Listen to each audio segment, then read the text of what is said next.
নমস্কার, শুভ্রার Bengali story telling চ্যানেলে আজকের গল্প সুনীল গঙ্গোপাধ্যায়ের লেখা।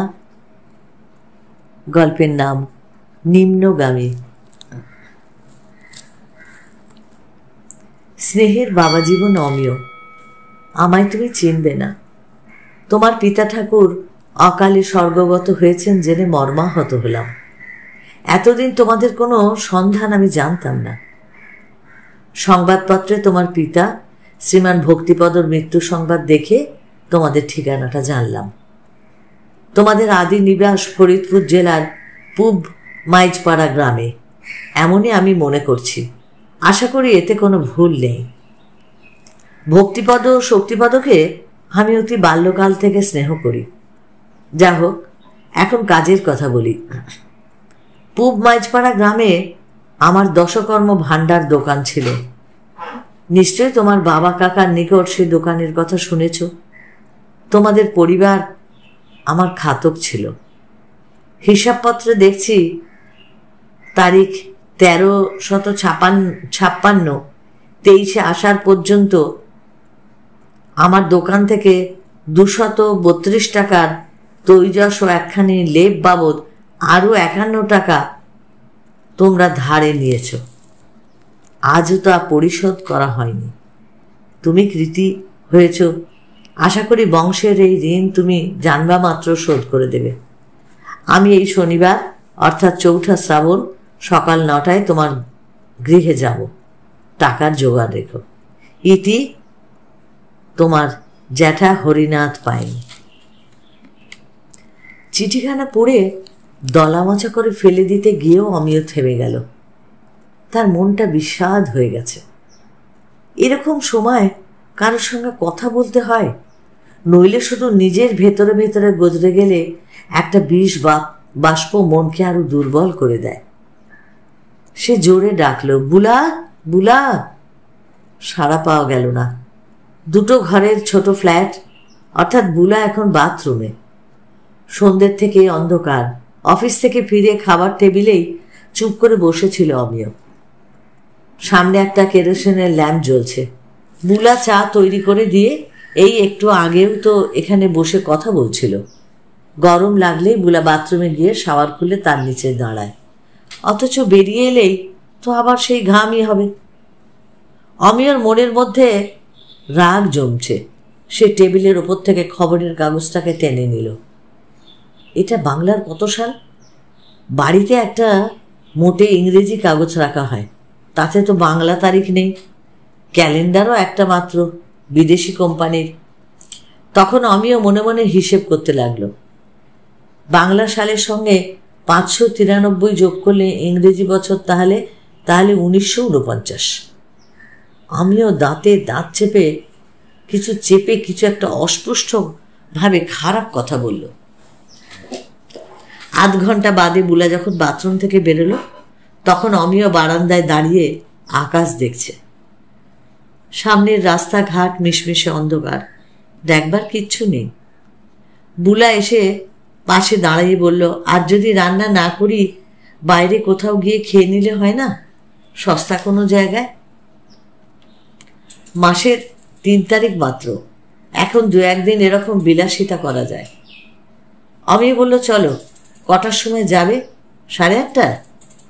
এখন তুমি মিনিট 10 সময় দিতে পারবে? তোমার সঙ্গে একটু কথা বলতে চাই। বুলা একটু আড়ষ্ট হয়ে বলল, কি ব্যাপার? হঠাৎ গলার আওয়াজটা তোমার এমন গম্ভীর হয়ে গেল যে? শোনো, একটা ব্যাপারে আমার মেজাজটা খুব খিচড়ে গেছে। তোমার সঙ্গে আলোচনা করলে আমার মনটা একটু হয়তো হালকা হতে পারে, কিন্তু সেটা এক হিসেবে স্বার্থপরতাও হবে। আমার খারাপ লাগাটা তোমার মনের মধ্যে ছড়িয়ে যাবে খানিকটা। আরে কি হয়েছে বলো তো? এই চিঠিটা পড়ো। বুলাকে খাবারের টেবিলের আলোর কাছে গিয়ে পড়তে হলো। ফিরে এসে বলে, এটা কি অদ্ভুত চিঠি। মনে হচ্ছে এই শনিবার এক দ্বিতীয় শাইলক আসতে চাইছে আমাদের বাড়িতে। টাকা চাইছে তোমার কাছে। কি ব্যাপার, কিছু বুঝতে পারলাম না তো। তোমার জ্যাঠামশাই হন? আমার কোনো জ্যাঠামশাই নেই। এই লোকটা কিরকম পাজি ভেবে দেখো। বাবা মারা যাওয়ার খবর কাগজে দেখে লোকটা আমাকে লিখেছে আসল উদ্দেশ্য হচ্ছে টাকা চাওয়া। কিসের টাকা? তৈজস, লেপ এসব তোমার বাবা কিনেছিলেন ওই ভদ্রলোকের কাছ থেকে। কি করে আমি জানবো কবেকার কথা বলছে জানো? 1949, তখন আমি জন্মাইনি। আমার জন্মের আগে বাবা কারোর কাছ থেকে কিছু ধার করেছিলেন কি করেননি, সেই টাকায় লোকটা আমার চাইছে হাইট অফ অর্ডার সিটি। এতদিন চাইনি কেন? তার মানে বাবা ধার করেননি ওর কাছ থেকে। এসব মিথ্যে কথা। কাকা আগেই মারা গেছেন, বাবাও গেলেন, তাই ও এখন আমার সেন্টিমেন্টে সুরসুরি দিয়ে টাকাটা বাগিয়ে নিতে চাইছে। ওরা বেঁচে থাকলে জোচ্চুরিটা ধরে ফেলতেন। এরকম ভাবে টাকা চায় আমি তো আগে কখনো শুনিনি। লোকটা অতি নীচ। মানুষের এমন নীচতা আমি সহ্য করতে পারি না। যারা অন্যকে ঠকিয়ে নিজের সুখ চায় তারা নরকেরও কীট। তুমি বেশ রেগে যাচ্ছ। রাখবো না? ও আমাকে এমন বোকা ভেবেছে? তোমার মাকে জিজ্ঞাসা করো তো ব্যাপারটা। কাগজে খবরটা দেখে লোকটা মনে মনে এই মতলব ভেজেছে, কিন্তু আমার ঠিকানা ও পেল কি করে? আরে কাগজের রিপোর্টেই তো ছিল। কাগজে আমাদের বাড়ির ঠিকানা ছিল? ওই না তো, ছিল না। অমিয়র বাবা বিখ্যাত লোক ছিলেন না, তবুও তার মৃত্যু সংবাদ ও ছবি ছাপা হয়েছিল প্রায় সব খবরের কাগজের প্রথম পাতায়। স্কুল মাস্টারি থেকে রিটায়ার করেছিলেন 67 বছর বয়সে। তার স্বভাব ছিল রাস্তায় রাস্তায় টোটো করে ঘুরে বেড়ানো। কেন যে তিনি ভোরবেলা রাজভবনের সামনে গিয়েছিলেন তা কেউ জানে না। ওই সময় রাস্তা ফাঁকা থাকে, তবু তিনি গাড়ি চাপা পড়লেন। কলকাতায় প্রত্যেক দিন 2-3 জন গাড়ি চাপা পড়ে মরে। খবরের কাগজে তারা 1 লাইন 2 লাইন স্থান পায়। কিন্তু ভক্তিপদবাবু চাপা পড়েছিলেন স্বয়ং রাজ্যপালের গাড়ির নিচে। সে গাড়িতে রাজ্যপাল তখন ছিলেন না সে সম্পর্কে মতভেদ আছে, কিন্তু মুমূর্ষু ভক্তিপদবাবুকে রাজভবনের মধ্যে নিয়ে যাওয়া হয় এবং সেখানেই তিনি শেষ নিঃশ্বাস ফেলেন। সেই জন্য রিপোর্টারদের হুড়োহুড়ি। কয়েকজন রিপোর্টার এসেছিল অমিয়র কাছে তার কি রিয়াকশন সেটা জানতে।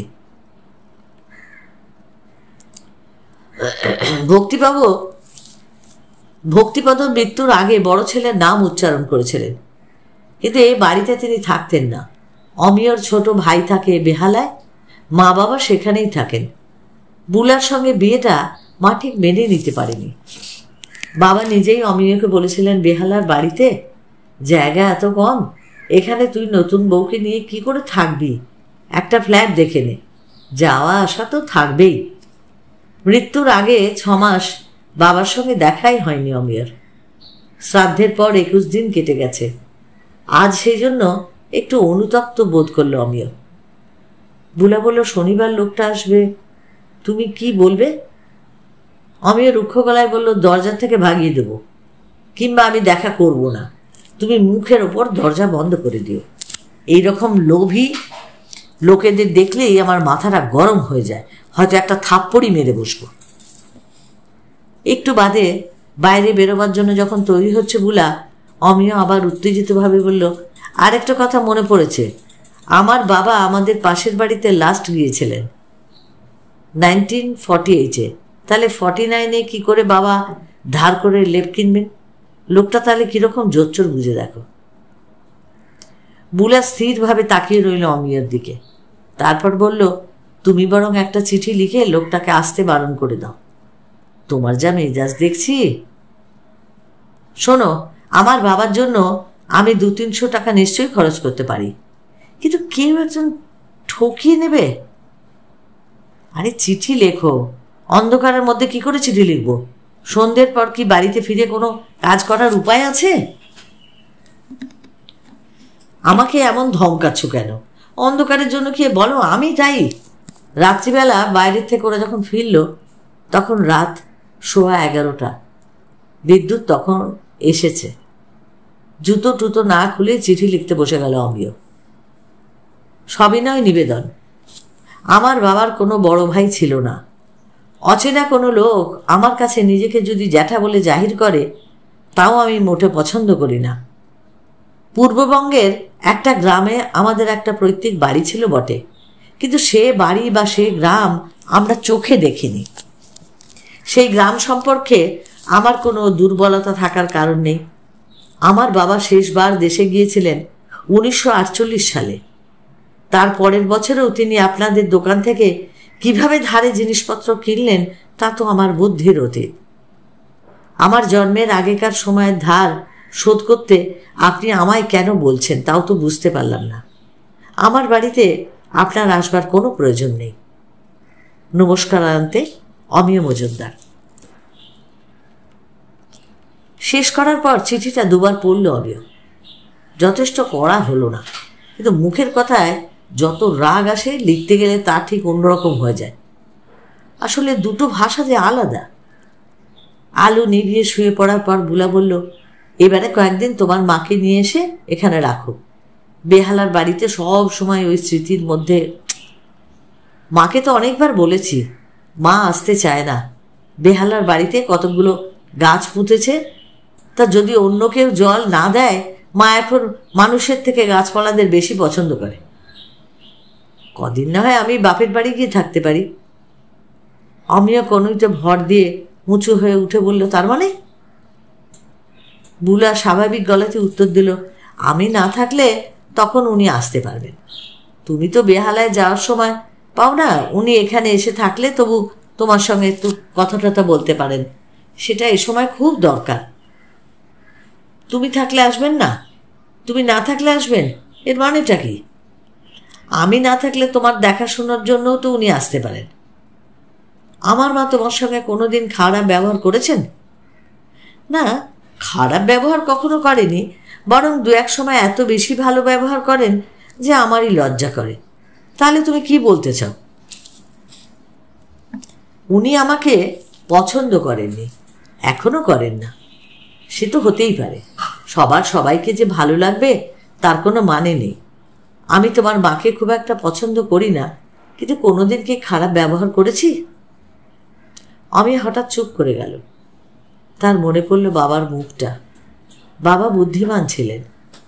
মা আর বুলার মাঝখানের এই ফাটলটা বাবা ঠিক বুঝতেন, কিন্তু তিনি নিরপেক্ষ থাকতেন। এখন প্রায়ই ছেলেবেলার কথা মনে পড়ছে। কিন্তু আশ্চর্য ব্যাপার, এর মধ্যে একদিনও অমিয় বাবাকে স্বপ্ন দেখেনি। কয়েকদিন পরেই চিঠিটার উত্তর এলো। স্নেহের বাবা জীবন অমিয়, এই শনিবার আমি তোমার বাড়িতে যেতে পারি না, তার কারণ পূর্বরাত্রে অর্থাৎ শুক্রবারে আমার জ্বর এলো। টেম্পারেচার তেমন বেশি নয়, 100-এর মধ্যেই, কিন্তু সর্বাঙ্গে খুব বেদনা। তবু যাইতে পারতাম, কিন্তু বড় ঝড় বৃষ্টি হলো। সোদপুরের এই বাটি থেকে সাইকেল রিক্সা যোগে স্টেশনে যেতে হয়। রাস্তাও ভালো না, ঝড় বৃষ্টিতে খুব অসুবিধা। ট্রেনেরও কি যেন সব গোলযোগ ছিল, এইসব কারণে যা হলো না।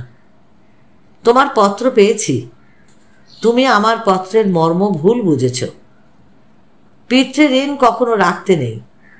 পিতার যাবতীয় ঋণ যে পুত্র শোধ করে দিয়ে যায়, সে পুত্র মহাপুণ্যবান হয়। আমার দোকান হলে তোমার বাবা কাকারা ধারে যা খরিদ করেছিলেন তা তোমারই বংশের ঋণ। সংবাদপত্রে দেখলাম তুমি চাকরি ভালোই করছো, সুতরাং পিতার এই সামান্য ঋণের বোঝা তুমি সানন্দে মস্তকে পেতে নেবে, তাই তোমাকে স্মরণ করে দিয়েছি। লক্ষ্য করিয়াছ নিশ্চয়ই যে 30 বৎসরের অধিক সময় পার হইলেও আমি সেই অর্থের কোনো সুদ চাইনি। চক্রবৃদ্ধি হারে ধরিলে কত টাকা হইতে পারত তা তুমি ভালোই বুঝবে, কিন্তু সেরকম আমি চাইতে পারি না। তোমরা আমার স্নেহের ধন।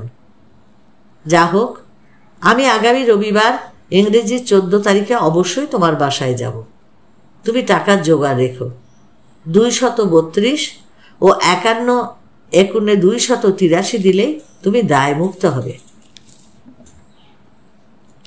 তোমার পিতা আমাকে দাদা বলে ডাকত, সেই সূত্রেই আমি তোমার জ্যাঠা। বৌমা ও নাতি নাতনিদের আমার স্নেহা আশীর্বাদ দিও। ইতি হরিনাথ পাইন। আজও অফিস থেকে ফিরে অন্ধকারের মধ্যে বসে লণ্ঠনের আলোয় অমিয় পড়ল চিঠিটা। সঙ্গে সঙ্গে তিরিক্ষি হয়ে গেল তার মেজাজ। বুলা চিঠিটা আগেই পড়েছে। আজ কোনো কারণে তার মনটা বেশ ফুরফুরে আছে। অফিস থেকে ফিরেই সে নতুন ধরনের কিছু একটা রান্নার জোগাড় যন্ত্র করছে। বুলা বলল, তোমার ওই বুড়ো কিন্তু মহা ঘুঘু কি কায়দায় চিঠিটা লিখেছে দেখেছ? আমিও চেঁচিয়ে বলল, ওল্ড সোয়াইন। শনিবার আসতে পারিনি বলে লম্বা ফিরিস্তি দিয়েছে, অথচ আমি ওকে আসতে বারণ করেছি। তোমাকে পুণ্যের লোভ দেখিয়েছে, তুমি এত বড় একটা পুণ্য করার সুযোগ পাচ্ছ, উনি তো তোমার উপকারই করেছেন। কত বড় শয়তান! যারা এরকম ধর্মের দোহাই দেয় তারা নিজেরা যে কত পাপ করে। যাই বলো, ভদ্রলোকের হাতের লেখাটা কিন্তু খুব সুন্দর। আগেকার দিনের মতো টানা টানা, বেশ গুছিয়ে লিখতে পারে। একটা কথা ঠিকই লিখেছে, গ্রাম সম্পর্কে সবাই সবাইকে কাকা জ্যাঠাই বলে।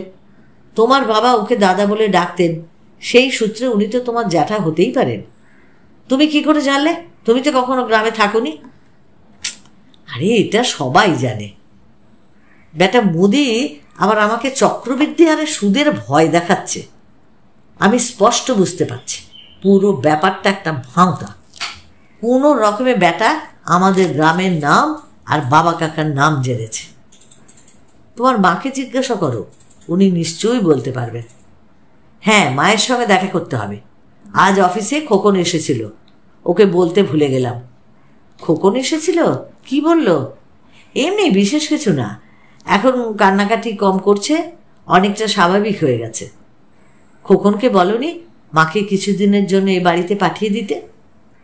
না, বলিনি। আমিও উঠে চলে গেল জামা কাপড় ছাড়তে। রান্নাঘরের গ্যাস স্টোভের সামনে গিয়ে দাঁড়ালো বুলা। তার মুখে মৃদু মৃদু হাসি। স্বামী স্ত্রী দুজনের সংসার, দুজনেই চাকরি করে। বাসন মাজা কাপড় কাচার একজন ঠিকই লোক আছে, শুধু সর্বক্ষণের লোক পাওয়া যায়নি। অফিস থেকে ফিরে এক একদিন বুলার রান্না করতে ইচ্ছা করে না, আবার এক একদিন বেশ রান্না নিয়ে মেতে থাকে। আমিও তাকে পেঁয়াজ কুচিয়ে আলু কেটে সব সাহায্য করে। আমিও আবার রান্নাঘরে এসে বলল, আরেকখানা কড়া চিঠি লিখে দিই, কি বলো? রবিবার যদি সত্যিই লোকটা আসে, মেজাজ সামলাতে পারবো না। বুলা বললে, আসুক না, লোকটাকে আমার দেখতে ইচ্ছা করছে। কুটিল নিচ টাইপের লোকেদের কাছাকাছি দাঁড়ালে আমার গা ঘিন ঘিন করে। আমার কিন্তু বুদ্ধিমান বদমাসদের দেখতে বেশ লাগে। আসুক না লোকটা, সেদিন আমাদের দরজার কাছটায় সাবান জল ছড়িয়ে রাখবো, যাতে এসেই ও আছাড় খেয়ে পড়ে। বুলা বেশ শব্দও করে হেসে উঠল। আমি বলল, তুমি হাসছ, কিন্তু আমি ব্যাপারটা একেবারে সহ্য করতে পারছি না। বুলা আরও জোরে হেসে বলল, নাতি নাতনিদের আশীর্বাদ। বিয়ের আগেই ওরা ঠিক করেছিল, প্রথমে 3 বছর ওরা কোনো বাচ্চা কাচ্চা চায় না, তারপর একটু গুছিয়ে নিলে সেই সম্পর্কে ভাবা যাবে। 2 মাস আগে ওদের 3য় বিবাহ বার্ষিক উদযাপিত হয়ে গেছে। আমিও বুলার পিঠে হাত রাখলো। বুলা মুখ ফিরিয়ে বলল, আজ তুমি একটা ভালো খবর দেব। বুকটা কেঁপে উঠল অমিয়ার। অনেক গল্প উপন্যাসে এরকম সিচুয়েশন, এরকম সংলাপ পড়েছে সে, সিনেমাটা দেখেছে। এই কথাটার একটাই অর্থ হতে পারে। গল্পের চরিত্রের মতো এই কণ্ঠস্বরে খানিকটা অতিরিক্ত আবেগ এনে বুলাকে দুহাত ধরে নিজের দিকে টেনে এনে বলল, সত্যি বুলা, সত্যি? বুলা হাসতে হাসতে বলল, তুমি কি ভাবলে বলো? না না, তা নয়, তবে কি ভালো খবর। আজ একটা ইনভার্টারের অর্ডার দিয়েছি, ব্যাটারি সমেত, সব শুদ্ধ পড়বে 2400 টাকা। বেশ সস্তা না? তাও ইনস্টলমেন্ট দেয়া যাবে। আমাদের অফিসের এক কলিগ এজেন্সি নিয়েছে, অনেক কমিশন পাওয়া গেল, 2 দিনের মধ্যেই এসে যাবে। কোথায় যেন বিরাট শব্দে একটা যেন বজ্রপাত হলো। কেউ যেন সজোরে একটা থাপ্পড় বসিয়ে দিল অমিয়র মুখে। বুলাকে ছেড়ে দিয়ে এসে নিষ্প্রাণ বিবর্ণ গলায় বললে, তুমি অর্ডার দিয়েছ? ও হ্যাঁ, দেখেছো তো অবস্থা, প্রত্যেক দিন 10-12 ঘন্টা লোডশেডিং, সারা দিন খাটাখাটনির পর বাড়িতে এসে এই অন্ধকার, পাখা নেই, কোনো কাজ করা যায় না, তোমার মেজাজ খারাপ হয়ে থাকে। তাই দেখলাম যখন অনেকটা কনসেশনে পাওয়া যাচ্ছে, দেখো চায়ের জল ফুটে গেছে,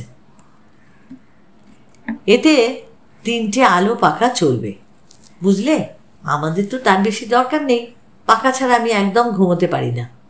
কদিন ধরে এত গুমোট চলছে, কালকে জানো তো ভোর 4টে কারেন্ট চলে গেল, অমনি আমার ঘুম ভেঙে গেল। তুমি তো কিছু টেরই পাওনি। ও তাই বুঝি? তুমি অফিস থেকে ফিরে লেখাপড়ার কাজ করতে পারবে? হঠাৎ থেমে গিয়ে বুলা তার স্বামীর দিকে তীক্ষ্ণভাবে চেয়ে রইল। অমিয় তখন রান্নাঘর ছেড়ে যেতে উদ্যত। বুলা বলে, শোনো, কি ব্যাপার বলো তো? তুমি হঠাৎ এমন ঠান্ডা হয়ে গেলে খবরটা শুনে? তুমি খুশি হওনি মনে হচ্ছে। বউয়ের টাকায় ইনভার্টার কেনা হচ্ছে, তোমার মনে লেগেছে নাকি? আরে না না, আমার টাকা তোমার টাকা আলাদা। কি ছেলে মানুষের কথা বলছো? ওরকম বোকা বোকা চিন্তা আমার মাথায় কখনো আসে না। সত্যি বেশ সস্তায় পেয়েছ। আমার ধারণা ছিল 3,000 টাকার কমে হয় না, সেই জন্য তো আমি কিনতে ভয় পাচ্ছিলাম। তাছাড়া শ্রাদ্ধের জন্য বেশ কিছু টাকা খরচ হয়ে গেল। এটা ইনস্টলমেন্টে পাচ্ছি, এটুকু বিলাসিতা আমরা করতেই পারি। এটা মোটেই বিলাসিতা নয়, সন্ধে হলেই তো অন্ধকার। এইভাবে আধুনিক কালের সভ্য মানুষ বাঁচতে পারে? কথা বলতে বলতে ঘর থেকে বেরিয়ে গেল অমিয়। তারপর খাটে গিয়ে চিত হয়ে শুয়ে পড়ল। তার মনের মধ্যে একটা প্রবল যাতনা হচ্ছে। এখন বুলার সঙ্গে গল্প করলেও এই কষ্টটা দূর করা যাবে না, অথচ একলা শুয়ে থাকলে কষ্টটা বাড়বে। ট্রানজিস্টারটা নিয়ে সে কাঁটা ঘোরাতে লাগলো। একসময় তার ইচ্ছা হলো আছাড় মেরে রেডিওটা ভেঙে ফেলতে। সে ইচ্ছে দমন করে সে নিজেই শীষ দিয়ে একটা গান বাজাতে লাগলো। স্বামী স্ত্রীর সম্পর্কের একটা সূক্ষ্ম বোঝাপড়া থাকে, আবার এমন কিছু কথাও থাকে যা এত কাছের দুজন মানুষও পরস্পরকে বলতে পারে না। পরের দিন সকালবেলা বাথরুম থেকে বেরিয়ে বুলা বলল, তোমাকে একটা কথা জিজ্ঞাসা করতে চাই। কাল ইনভার্টারের কথা শুনেই তুমি কীরকম যেন একটু অন্যমনস্ক হয়ে গেলে। কি হয়েছে বলো তো? ব্যাপারটা তোমার পছন্দ হয়নি? এখন অর্ডারটা ক্যান্সেল করে দিতে পারি। আরে না না, পছন্দ হবে না কেন? রান্নাঘরে দাঁড়িয়ে গরমে ঘামছিলাম। একটা ইনভার্টার তো আমাদের সত্যিই এখনই দরকার, এত সস্তায় পাওয়া যাচ্ছে যখন। বাজে কথা বলো না, তোমার কি হয়েছে সেটা সত্যি করে বলো তো।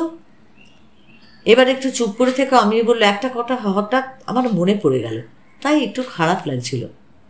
কি কথা, আমাকে বলা যায় না? হ্যাঁ, বলা যাবে না কেন? তবে কেন কালকে বললে না তখনই? তুমি তখন খুব খুশি মুডে ছিলে। এখন জানতে পারি ব্যাপারটা হয়েছেটা কি? বছরখানেক আগে খোকনের ছেলের মুখে ভাতে বেহালার বাড়িতে গেছিলাম, মনে আছে? আমার অফিসে অডিট ছিল বলে আমি সকালবেলায় ঘুরে এসেছিলাম। তুমি দুপুরে খেতে গেছিলে। হ্যাঁ তা হবে, অসহ্য গরম ছিল সেদিন।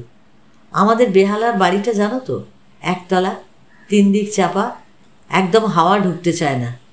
সেদিন যেদিন গুমোট থাকে সেদিন আর ঘরের মধ্যে বসে থাকা যায় না। বাবার একটু হাঁপানির টান ছিল, সেই গরমে একেবারে দম বন্ধ হয় যাওয়ার মতন অবস্থা। সেদিন একটা ইনভার্টার কেনার কথা উঠেছিল, তাহলে বাবা মা রাত্রিরে অন্তত একটু ঘুমোতে পারতেন। কিনে দাওনি কেন? খোকন বলেছিল ইনভার্টার মেশিনটা জোগাড় করবে, আমি ব্যাটারিটা পাঠিয়ে দেবো। তারপর খোকন আর আমার মনে করিয়ে দেয়নি। এই কথা তো তুমি আমাকে বলনি, তাহলে না আমিই মনে করিয়ে দিতাম। বলিনি? তাই না, ভুলেই গেছিলাম। সেদিন মা বলেছিলেন তোর বাবা গরমের চোটে মাঝরাত্রে উঠে বসে থাকে, ভোর না হতেই উঠে বাইরে যায়। হাঁপানি রোগীর গরম খুব বড় কষ্ট। আমার কি মনে হয় জানো বুলা, ওই যে সেদিন বাবা অত ভোরবেলা হাঁটতে বেরিয়েছিলেন, সেটাও মনে হয় ওই গরমের জন্যই। শুধু ব্যাটারি কেন, পুরো ইনভার্টারটাই তোমার কিনে দেওয়া উচিত ছিল। আমরা ধার করেও কিনে দিতে পারতাম।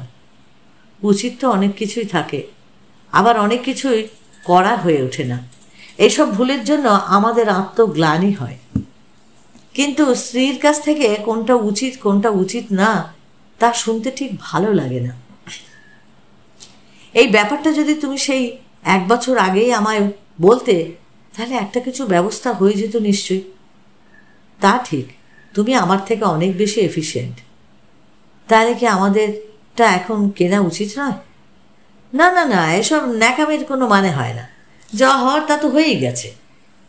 মানুষ বর্তমান নিয়েই বাঁচে। তোমার মাকে কিছুদিন এখানে এনে রাখো, এই গরমে উনি তবু একটু আরাম পেতে পারবেন। হঠাৎ বুলার উপর চটে গেল অমিয়।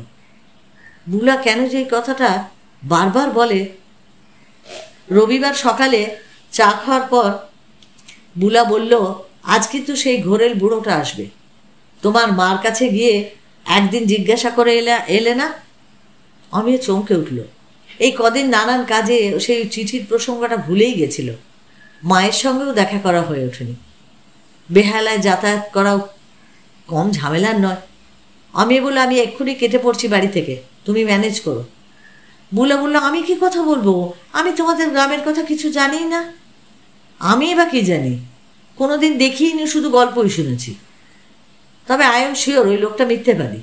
বাবা তো কোনোদিন আমায় কোনো পুরনো ধারের কথা বলেনি। এরকম একটা স্বার্থপর লোককে দেখলে আমি যদি বেশি মেজাজ খারাপ করে ফেলি, সেটা কি ভালো হবে? কিন্তু আমি ওকে কি করে ট্যাকল করবো বলো তো? তুমি বলে দিও সামনের রবিবার আসতে, এর মধ্যে আমি সব খবর নিয়ে নিচ্ছি। কিন্তু আমিও বেরোবার আগেই দরজায় বেল বাজল। দরজা খুলল বুলা, এবং সে কিছু বোঝবার আগে এক বৃদ্ধ, এই যে বৌমা, নাও বলেই তার হাতে তুলে দিলেন একটা মিষ্টির হাঁড়ি। ফর্সা ছোটোখাটো চেহারা বৃদ্ধটার, বয়স অন্তত 80 তো হবেই। পরিষ্কার সাদা পাঞ্জাবি ও ধুতি পরা, হাতে একটা রূপো বাঁধানো লাঠি। দেখলে গ্রাম্য মুদি বলে মনে হওয়ার কোনো উপায় নেই। সঙ্গে একটা 13-14 বছরের কিশোরী মেয়ে, তার হাতে একটা পাকা কাঁঠাল। ভেতরে ঢুকে বৃদ্ধ বললেন, এইটি আমার নাতনি, সঙ্গে আনলাম। আজকাল তো একা একা চলাফেরা করতে পারি না। ওরে পুষ্প, কাঁঠালটা নামিয়ে রাখ, প্রণাম কর প্রণাম কর। কই বাবা জীবন কোথায়? আমিও শোয়ার ঘরে পালাবার উদ্যোগ করেছিল, কিন্তু তার আগেই বৃদ্ধ ঘরে ঢুকে পড়ায় সেও দাঁড়িয়ে গেছে কাঠের মতো। লাঠি ঠুকতে ঠুকতে সেদিকে এগিয়ে এসে বৃদ্ধ বলল, আমার দ্বিতীয় চিঠিখানা পাইছিলা নিশ্চয়? দেখো ঠিক আইলাম। বুলা ভুরু কুচকে বলল, এসব এনেছেন কেন? বৃদ্ধ একগাল হেসে বলল, গ্রামের মানুষের বাড়িতে আইলাম, মিষ্টি হাতে ছাড়া কি আসা যায়? আর কাঁঠালটা আমাকে বাড়িতে হয়েছে, সোদপুরে বাড়ি করছি। 13 কাঠা জমি, 2খান আম গাছ, 2খান কাঁঠাল গাছ, 1খানা জম্বুরা গাছও আছে। তোমাগো দেশের বাড়িতে খুব ভালো বাগান ছিল। কিশোরী মেয়েটি এসে অমিয়কে প্রণাম করল। বৃদ্ধটা দুপা জড়ো করে অমিয়র দিকে এমনভাবে তাকিয়ে রইল যেন তিনিও প্রণামের প্রত্যাশী। কিন্তু বুলা কিংবা অমিয় ওসবের ধারই ধারে না। বুলা মেয়েটাকে জিজ্ঞাসা করলো, তোমার নাম কি? কোন ক্লাসে পড়ো? বৃদ্ধ এগিয়ে এসে অমিয়র কাঁধে হাত দিয়ে গাঢ় গড়ায় বললেন, তোমার বাবার মৃত্যু সংবাদ দেখা দুঃখ পাইছে ঠিকই, আমার আনন্দও হয়েছে। মরতে তো হবেই সকলেরে, তবু এমন মৃত্যু কজনের হয়? কোথা থেকে যাত্রা আর কোথায় শেষ? পূর্ব বাংলার গ্রামের মাটির উঠানে জন্ম, আর মৃত্যু হইল কলকাতার লাট সাহেবের বাড়িতে, কাগজে কাগজে ছবি। এই ধরনের কথায় নাক কুচকে যায় অমিয়র। লাট সাহেব, এরা কোন যুগে আছে? কিন্তু অমিয় একজন ভদ্রলোক, একজন বুড়ো লোক বাড়িতে মিষ্টি ফিষ্টি নিয়ে এসেছে, সঙ্গে আবার একটা বাচ্চা মেয়ে। এখন কড়া কথায় ঠিক অপমান করা যায় না। সে গম্ভীরভাবে বলল, আপনি বসুন, আগে কাজের কথাটা সেরে নেওয়া যাক। বৃদ্ধ উদারভাবে বললে, আরে না না, কাজের কথা কিছু নাই, এমনিই দেখা করতে আইছি। আমার মেজো ছেলে তোমার চিঠিখানা পড়ছে, সে আমারে কইল, বাবা আপনি মাঝপথে বাধা দিয়ে। অমিয় বলল, খাতাপত্র কিছু এনেছেন? কিসের খাতাপত্র? ওই আপনাদের দোকানের হিসেবের খাতা। আমার বাবার কোনো সই আছে, উপযুক্ত প্রমাণ না পেলে আমি আপনাকে বিশ্বাস করব কি করে? যে কেউ এসে তো টাকা চাইতে পারে। বৃদ্ধ চোখ বুজে মুখে চুপচুপ করে বললেন, আমি কি তোমারে মিথ্যা কমো? আমাগো সে সম্পর্ক না। দেখুন, আপনাকে আমি চিনি না, আমাদের গ্রাম আমি কখনো চোখে দেখিনি, বাবার কাছে কোনো ঋণের কথা আমি শুনিনি। আমার মা হয়তো কিছু জানতে পারেন, তার কাছে খোঁজ খবর নেওয়া হয়নি এখনো। তোমার মায় কোথায়? কেমন আছেন তিনি? মা অন্য জায়গায় থাকেন, ভালো আছেন, কিন্তু কোনো নির্দিষ্ট প্রমাণ না পেলে আমি আপনাদের দাবি ঠিক মেনে নিতে পারবো না। শোনো, তাহলে তোমারে বুঝাই যাই কই। এরপর বৃদ্ধ অনেকখানি কথা বলে গেলেন। তার মর্ম হচ্ছে এই যে, শুধু এক গ্রামে নয়, প্রায় কাছাকাছি বাড়ি ছিল অমিয়র পূর্বপুরুষদের এবং এই বৃদ্ধের। এদের বেশ বড় মুদিখানা ছিল, 3-4খানা গ্রামের মধ্যে একমাত্র দোকান। অমিয়র বাবা কলকাতায় চাকরি করতে আসেন। সেই সময় দেশে তাদের পরিবারের অবস্থা বেশ খারাপ হয়ে পড়ে। যুদ্ধের সময় জিনিসপত্রের দামও খুব বেড়ে যায়। দেশের বাড়িতে সেই সময় অমিয়র ঠাকুরদা, ঠাকুমা আর বিধবা পিসিমা থাকতেন। ধারে জিনিসপত্র না কিনে তাদের বেঁচে থাকার তো কোনো উপায় ছিল না। তারপর তো দেশ ভাগ হয়ে গেল, অনেক ডামাডোল শুরু হলো। আমি বলল, আমার বাবা সেই ধার এতদিন শোধ করেননি? শোনো বাবা, আমার 2 পরিবার ছিলাম অনেকখানি আপনা আপনির মধ্যেই। সেই বাজারে 250-300 টাকা মানে অনেক টাকা। এখনকার 2-3 হাজার তো হবেই। অত টাকার মাল কেউ কি বাকিতে দেয়? আমি 15-20 টাকার বেশি হাওলাত দিতাম না কারুরে। তোমার বাবারে আমি ছোট ভাইয়ের মতো দেখতাম। যুদ্ধের শেষ দিকে সে বেতন পায় নাই, বড় কষ্টের মধ্যে আছিল। তবু আমি জানতাম যে সে সৎ মানুষ, ভগবানে বিশ্বাস করে, সে আমাকে কোনোদিন ঠকাইতে পারবে না। তার সাথে আর দেখা হইল না, সবই তো দূর দৃষ্ট।